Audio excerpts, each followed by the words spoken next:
Halo semuanya, kenalkan. Nama saya Elfriani Margalin Ayuyeni. Nah, di sini saya akan memaparkan materi tentang manajemen pembelajaran, yaitu adalah salah satu syarat dari ujian tengah semester yang diampu oleh Ibu Desi Anita Carolina Sembiring SPD MPD. Kita akan masuk dengan soal yang pertama.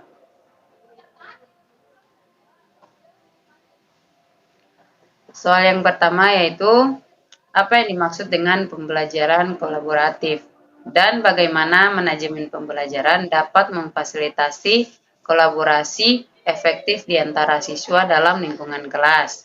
Nah, jawabannya yang di sini, pembelajaran yang menempatkan siswa dengan latar belakang dan kemampuan yang beragam bekerja sama dalam satu kelompok kecil untuk mencapai tujuan akademik bersama. Yang dimana dimaksud pembelajaran kolaboratif ini yaitu pembelajaran seperti pembelajaran kelompok, artinya bukan siswa belajar mandiri tapi siswa melakukan pembelajaran kelompok. Nah, yang di sini bagaimana manajemen pembelajaran dapat memfasilitasi kolaborasi efektif karena manajemen pembelajaran benar-benar akan mengelola suasana kelas sebaik mungkin agar menjadi nyaman dan senang selama mengikuti proses pembelajarannya. Artinya yang dimana siswa tidak lagi bosan dalam proses pembelajaran tersebut. Next, soal yang kedua yaitu jelaskan mengenai metode pembelajaran berbasis proyek dan berikan contoh proyek pembelajaran yang relevan.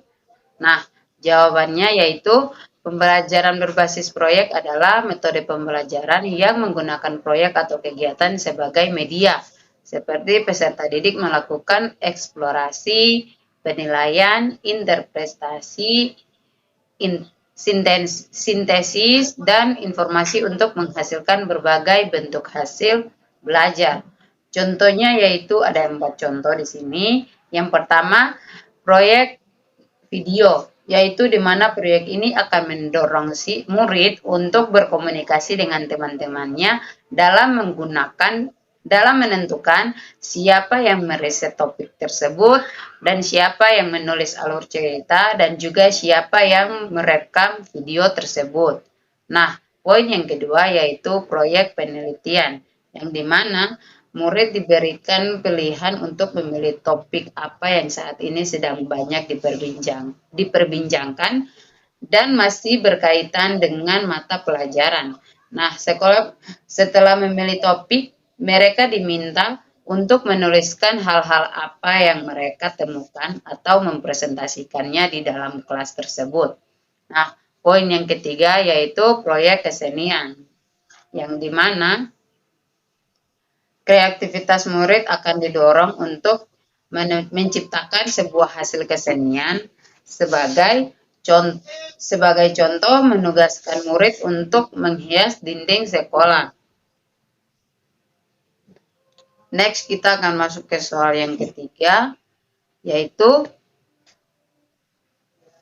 menjelaskan konsep pengorganisasian pembelajaran dan mengapa itu merupakan aspek penting dalam konteks pendidikan. Nah, jawabannya di sini adalah karena pada pengorganisasian pembelajaran merupakan suatu tindakan yang dilakukan guru dalam mempersiapkan proses pembelajaran, sehingga proses pembelajaran dapat berjalan dengan lancar, efektif, dan efisien. Karena dengan proses pengorganisasian belajar, peserta didik dapat lebih mudah memahami materi yang diajarkan oleh pendidik. Nah, yang dimana kelompok-kelompok siswa tersebut akan dibagi ke dalam beberapa kelompok untuk membentuk suatu organisasi dengan berdiskusikan tentang apa yang sedang dipaparkan oleh guru tersebut. Next, soal yang keempat yaitu jelaskan secara rinci mengapa komunikasi guru merupakan komponen krusial dalam manajemen pembelajaran. Nah, Sebutkan dan bahas berbagai aspek dan peran komunikasi guru dalam meningkatkan efektivitas pembelajaran dan mencapai tujuan pendidikan. Jawabannya yang di sini, komunikasi merupakan proses penyampaian pesan dan penerimaan pesan antara dua orang atau lebih. Nah, pemberi pesan disebut sebagai komunikator dan penerima pesan disebut sebagai komunikan. Nah, komunikasi dapat dikatakan efektif apabila komunikan mampu menangkap pesan dari komunikator sesuai dengan tujuan yang telah ditentukan. Contohnya di sini ada 6 contoh, yaitu yang pertama, menjadi komunikator yang handal. Nah, yang dimana agar bisa menjadi komunikator yang handal, pastikan untuk melakukan persiapan yang baik sebelum memulai kegiatan belajar mengajar, seperti susun alur pembelajaran yang baik agar tidak membosankan dan kuasai materi pembelajaran yang akan diberikan. Yang kedua, mengajukan pertanyaan. Itu seperti pastikan untuk memberikan kesempatan pada setiap siswa untuk menjawab pertanyaan atau mengemukakan pendapat mereka terkait paparan materi yang sudah disampaikan tersebut.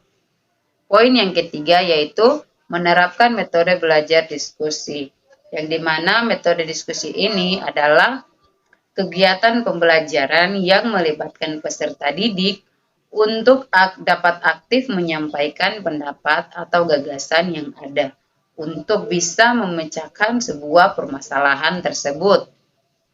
Poin yang keempat yaitu menerapkan metode belajar debat yang artinya di mana di sini meningkatkan kemampuan berbicara siswa atau public speaking dalam mengemukakan pendapat mereka. Poin yang kelima yaitu menerapkan metode belajar presentasi, yang dimana kegiatan berbicara di depan banyak orang dengan menyajikan materi yang telah dipersiapkan sebelumnya secara terorganisir dalam waktu tertentu.